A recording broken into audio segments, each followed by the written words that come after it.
नमस्कार दोस्तों, स्वागत है आपका आपके अपने चैनल योर फैमिली डॉक्टर। मैं हूं डॉक्टर मोहम्मद कामरान आलम और मैंने अपनी MBBS all India institute of medical science Bhopal से की। दोस्तों, आज हम बात करने वाले हैं एक ऐसी बीमारी के बारे में जिसने हमारे घर के बुजुर्गों को काफी सताया। जी हाँ, आज हम बात करने वाले हैं ऑस्टियोआर्थराइटिस के बारे में। क्या है ऑस्टियोआर्थराइटिस? आइए इसे विस्तार से समझते हैं। आर्थराइटिस का मतलब होता है हमारे जोड़ों में सूजन और जलन। अब ये आर्थराइटिस कई प्रकार के हो सकते हैं, लेकिन इसमें जो सबसे ज्यादा पाया जाता है वो है ऑस्टियोआर्थराइटिस। अब ऑस्टियोआर्थराइटिस को विस्तार से समझने के लिए आइए सबसे पहले ये समझते हैं कि आखिर नॉर्मल जॉइंट कैसी होती है। दोस्तों, जॉइंट दो हड्डियों के बीच की जगह को कहते हैं। दो हड्डियां जब आपस में मिलती हैं तो उनके बीच में एक खाली जगह होती है जिसे हम कहते हैं साइनोवियल कैविटी। दोनों हड्डियों के एंड की सतह पे होती है एक कार्टिलेज जिसे हम कहते हैं आर्टिकुलर कार्टिलेज। ये आर्टिकुलर कार्टिलेज और साथ में उस कैविटी के अंदर जो फ्लूइड, जो पानी है, वो दोनों ही हमारे जोड़ों की सही प्रकार से मूवमेंट में मदद करती है। तो आर्टिकुलर कार्टिलेज का काम है दो हड्डियों के बीच में होने वाली घर्षण को कम करना, जिसके कारण हम चल सकते हैं, हम दौड़ सकते हैं, हम कूद भी सकते हैं। ये साथ में शॉक एब्जॉर्बिंग का भी काम करती है, मतलब किसी भी तरह के झटके और तनाव को ये आराम से सह सकती है। तो हमारे जोड़ों के लिए आर्टिकुलर कार्टिलेज एक रक्षा कवच की तरह काम करती है। इसी रक्षा कवच का धीरे धीरे हटना ही ऑस्टियोआर्थराइटिस कहा जाता है। दोस्तों, ऑस्टियोआर्थराइटिस एक उम्र के साथ होने वाली बीमारी है जो कि ज्यादातर हमारे घर के बुजुर्ग और बूढ़ों में देखा जाता है। समय के साथ जोड़ों में तनाव बढ़ता है, साथ ही जो उनके कार्टिलेज है वो धीरे धीरे पतले होते जाते हैं और एक समय के बाद वो खत्म हो जाते हैं। जब ये खत्म होने लगती है तो हमारे जोड़ों में हड्डियों की सतह अनइवन हो जाती है, उसके कारण हमें दर्द का आभास होता है। साथ ही अगर ये बीमारी को समय पर इलाज नहीं कराया गया तो ये बढ़कर इस हद तक पहुंच जाती है कि वो पूरी कार्टिलेज खत्म हो जाती है और दो हड्डियां आपस में जुड़ने लग जाती हैं। जब ये हड्डियां आपस में जुड़ती हैं तो इसके मूवमेंट में काफी कमी आ जाती है, जिसके कारण चलना फिरना भी मुश्किल होता है। साथ ही उस जगह पे सूजन, लालपन, जलन, ऐसी और भी सारी कंप्लेंट्स हम ऑस्टियोआर्थराइटिस में देखते हैं। अब ऐसा नहीं है कि हर 60 साल की उम्र से ज्यादा वाले लोगों में ऑस्टियोआर्थराइटिस होना तय है।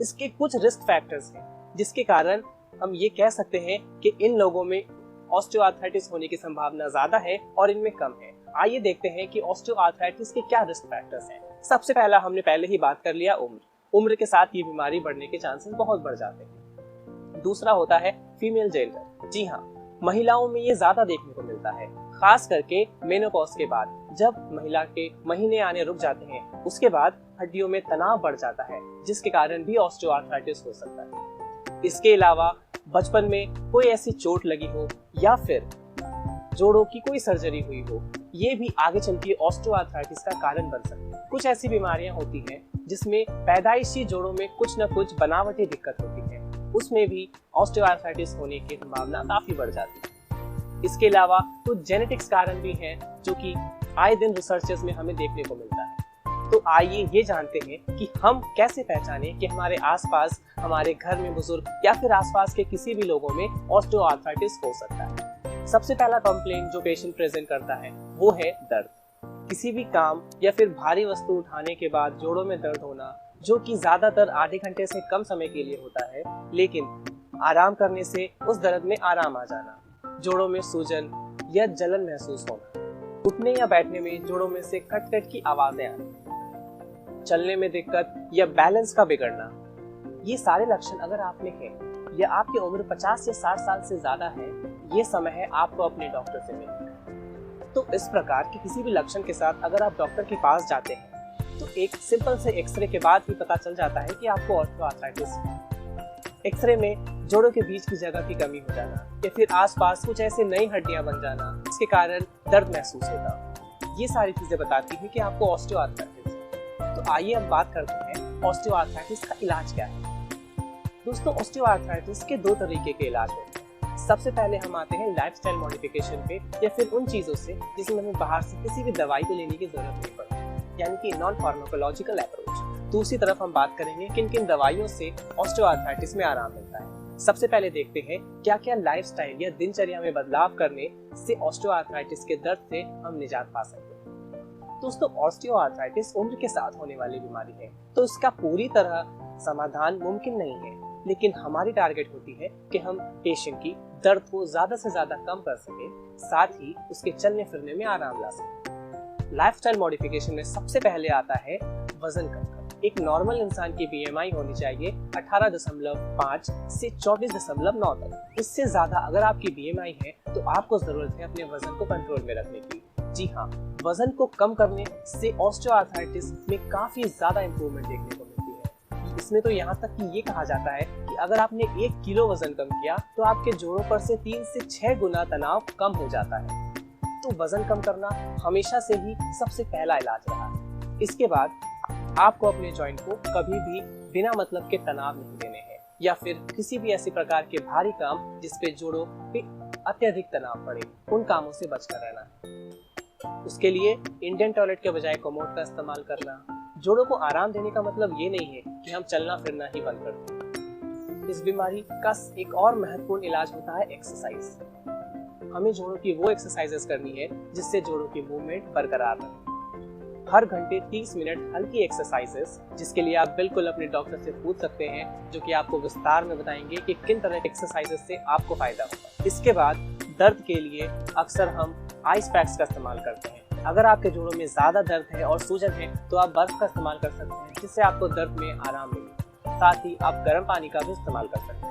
साथ ही एक प्रॉमिसिंग रिजल्ट हमें मिलता है ब्रेसेस से। आप ब्रेसेस का भी इस्तेमाल कर सकते हैं, जो कि आपके जॉइंट को स्टेबल रखने में मदद करता है। अब हम आते हैं इसके मेडिसिनल अप्रोच की तरफ, यानी फार्माकोलॉजिकल अप्रोच। किन किन दवाइयों से हमें फायदा देखने को मिलता है।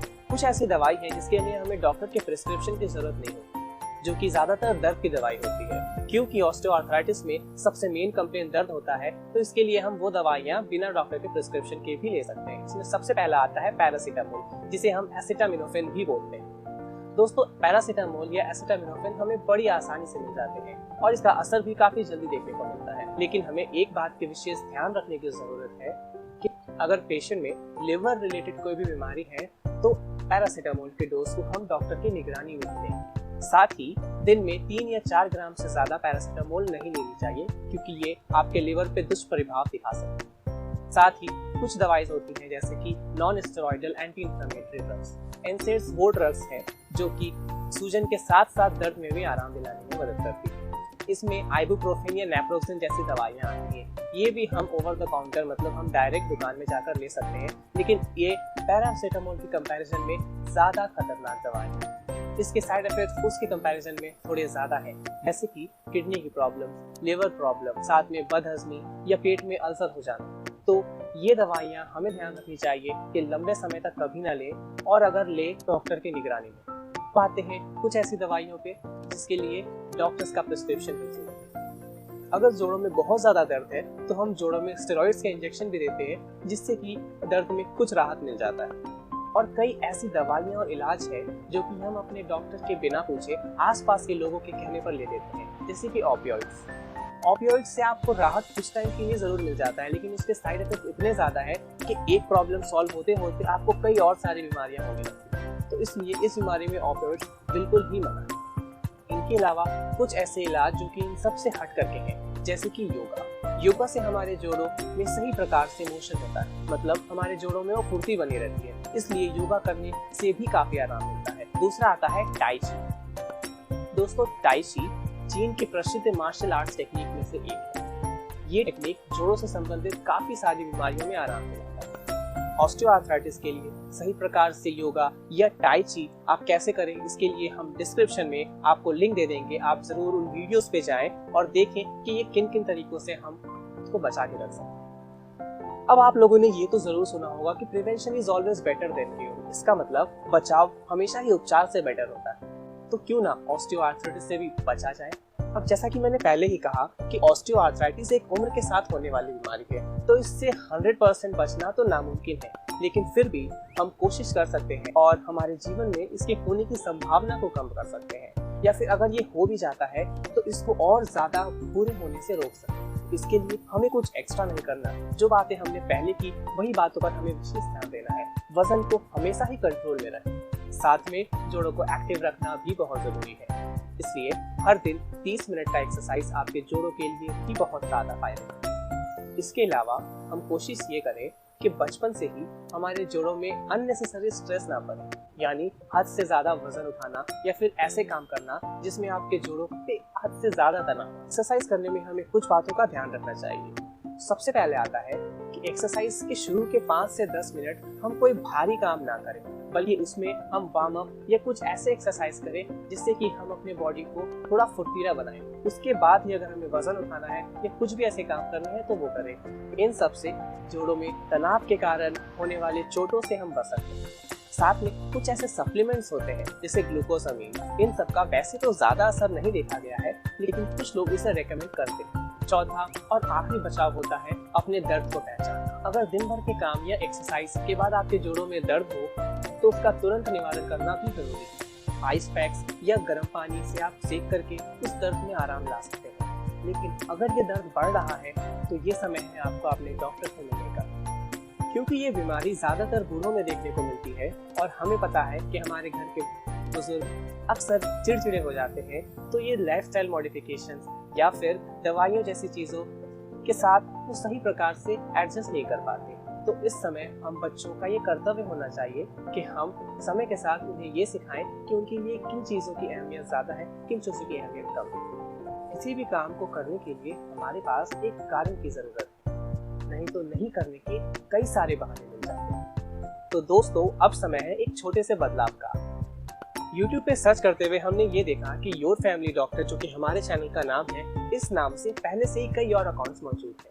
तो हमने सोचा कि क्यों ना अपने YouTube चैनल को एक नया नाम और एक आयाम। तो अब से हम अपने चैनल को कुछ इस तरह जानेंगे।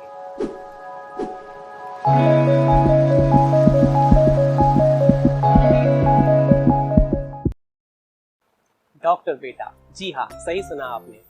तो जिस तरह एक बेटा अपने माँ बाप के लिए हमेशा कुछ अच्छा करना चाहता है, उसी तरह मैं एज अ डॉक्टर और एक बेटे होने के तौर पे आपको आपके स्वास्थ्य से संबंधित वो सारी बातें बताऊंगा जिससे कि आप अपने लाइफ को टेंशन फ्री और बड़े आराम से जी सकें। तो अगर आपने हमारे चैनल को अभी तक लाइक शेयर सब्सक्राइब नहीं किया है तो दोस्तों, this is the time, please subscribe doctor बेटा योर फैमिली डॉक्टर, और शेयर करें अपने फैमिली और फ्रेंड्स के साथ और उन्हें बताएं कि एक बेटा ऐसा भी है जो सपना देखता है कि हर माँ बाप के साथ साथ पूरा इंडिया हेल्दी बने। Thank you so much.